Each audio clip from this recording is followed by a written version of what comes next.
Hello, what's going on guys? My name is Chipsy. If you know me, you probably already know that I have this big love for League of Legends lore and it's one of my big interests. So naturally, when the new Noxus cinematic was released a few days ago, I felt inspired to share more about blackrose with you. Even though everyone knows about Noxus as a region, I feel like not everyone is familiar with the blackrose, even though it's a big part of Noxus. And a lot of people found out about it through Arcane, which is awesome because there's so much to know about the blackrose. So what even is the blackrose?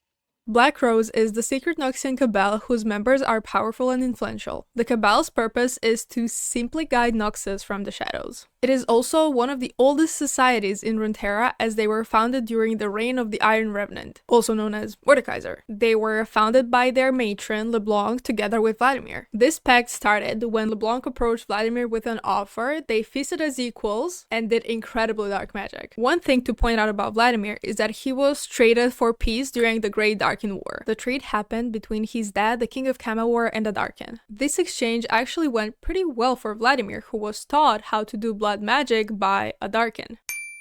Darkin are fallen Shuriman ascended who considered themselves the rightful heirs of Shurima after Azir's fall. They used blood magic to change their bodies and eventually started fighting each other, leading to the Great Darkin War. Eventually, they got imprisoned in weapons by the aspect of Twilight. And he also supposedly killed that Darkin later on. There's also a connection between the ruined king, Viego, and Vladimir. Viego calls him uncle because he's one of Viego's ancestors. Hello, uncle.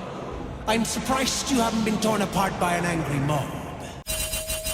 Although they lived about 500 years apart. So after LeBlanc and Vladimir formed a pact, the first order of business was to neutralize Mordekaiser, which LeBlanc pledged to do. She also helped the barbarian tribes, and you might occasionally see Vladimir referred to as the Barbarian King. This suggests that the offer with which LeBlanc approached Vladimir was to help the barbarian tribes in exchange for Vladimir helping her getting rid of Mordekaiser. Their plot against Mordekaiser was successful, and as his biography says, the Iron Revenant was defeated, surprisingly, by an alliance of the Noxus tribes and betrayal from within his own inner circle. So LeBlanc and Vladimir ended the reign of the Iron Revenant. Mordekaiser was betrayed by LeBlanc. But in Mordekaiser's case, what they didn't count on was that he planned this all along. You see, he had 2 lifetimes in the mortal realm. The second one was him returning from the dead, fueled by rage over the afterlife, or more accurately, the lack of afterlife. Long story short, he convinced a group of sorcerers to bring him back to life and then killed all of them. His goal during his second lifetime, or the reign of the Iron Revenant, was to collect the souls of all of those he's killed. This is because he was building his own afterlife, Miknarachnun. And this is important just for you to understand how strong and how big of a deal he is. Knowing this makes you almost understand why the blackrose is trying so hard and doing whatever it takes to keep him away from the mortal realm. I mean, the guy literally has an undead army. That is a big deal. Just imagine the chaos if he returned. Mordekaiser, or a part of him, is also the reason behind Elise's transformation. And as we've seen in the cinematic, Elise is a blackrose member. Elise was approached by LeBlanc after she killed her husband, who poisoned her over a power dispute. Elise traveled to the Shadow Isles because she heard rumors about Mordekaiser's skull being hidden there. There, she got bit by a spider god, Wildmaw. This transformed her, and although the transformation was painful, it allowed her to travel about the Shadow Isles undisturbed by the spirits. LeBlanc, of course, saw this as a huge plus because they could now go to Shadow Isles uninterrupted whenever they wanted. Even though Elise right now is considered to be a Shadow Isles champion, her roots are Noxian. And this brings us to the last blackrose member who's a champion, which is Cassiopeia. And she is definitely Noxian, there's no doubt about that.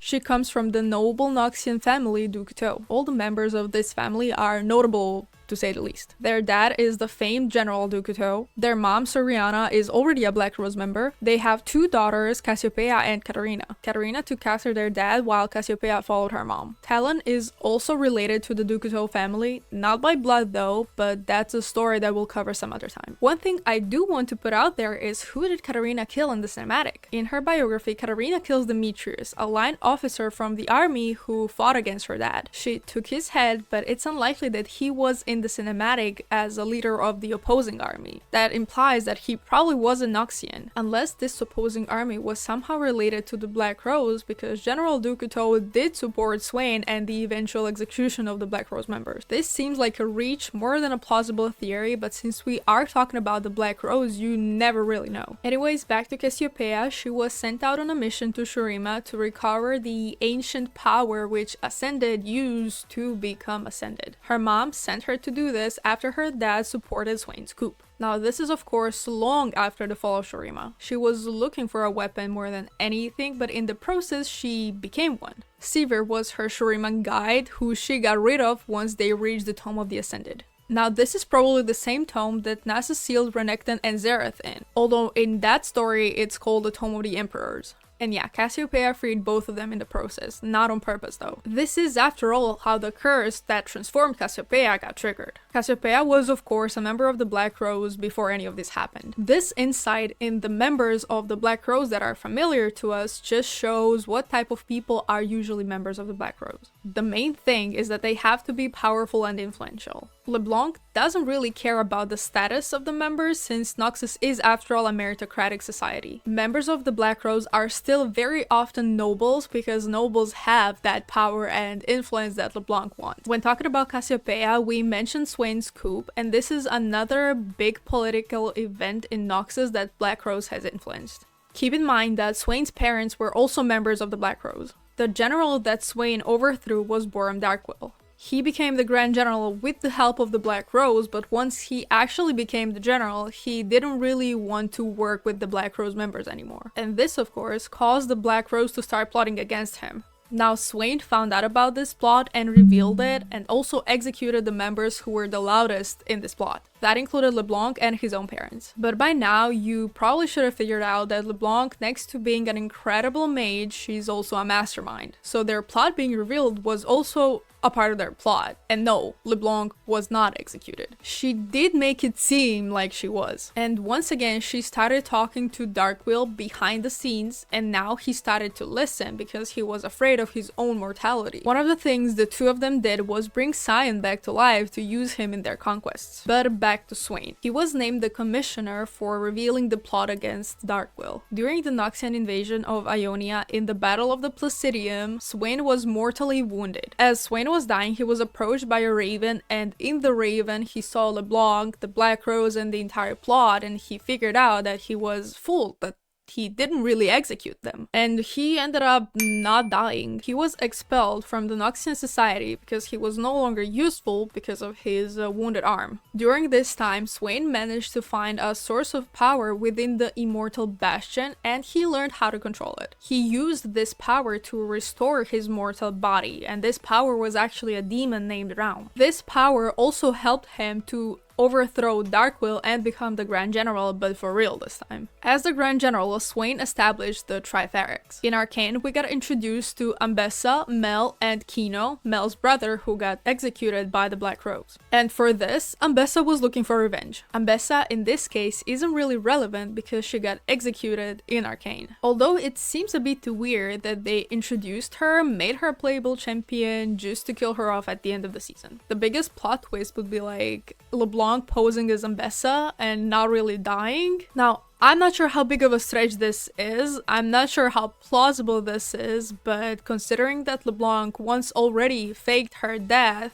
it's not entirely unimaginable. You can never know these things with LeBlanc. That's what makes her so amazing. She can be anyone, anywhere, at any time. And when it comes to Mel, her story is still developing. She is now in Noxus. We saw that in the cinematic. But the things we know about her right now are the things we saw in Arcane. It's gonna be very interesting though to see how her story is gonna develop. Like, is she gonna seek revenge for her brother? Like, what's gonna happen? Because she has now arrived in Noxus. She's clearly going to be a big part of the Noxus Arcane as well. We don't know what's gonna happen, but I'm definitely eager to find out. There's a bit more going on with the Black Rose that wasn't mentioned in this video, such as Rel being trained to become a weapon for the organization, or Briar being created by the Black Rose to become a living weapon and ultimately becoming a failed experiment gone rogue. The point is that blackrose is everywhere. LeBlanc, being their matron, is both brilliant and terrifying. Her illusion skills make it possible for her to be anyone, anywhere, at any time without being noticed. Again, this is a developing story because we're getting that Noxus arcane, and I can't wait to see how that's gonna turn out. I really do feel like Riot has been sleeping on the blackrose, and this Noxus arcane feels like a redemption. With foundations as good as these, I don't know what has to happen for this not to turn out absolutely epic, because the possibilities are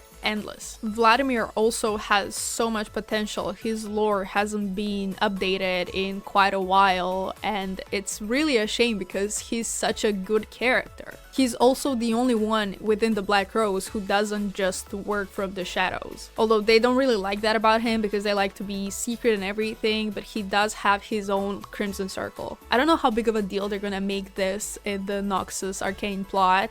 They might not even mention it, but it's a thing that's mentioned in his biography. And I love discussing League lore, so if there's anything you would like to add to this or correct me or anything, please do. I'm looking forward to any lore discussion. I hope I brought the blackrose a little bit closer to you, so if you enjoyed this video, make sure to leave a like, let me know what you thought about it, and I will see you in the next one. Thank you so much for watching.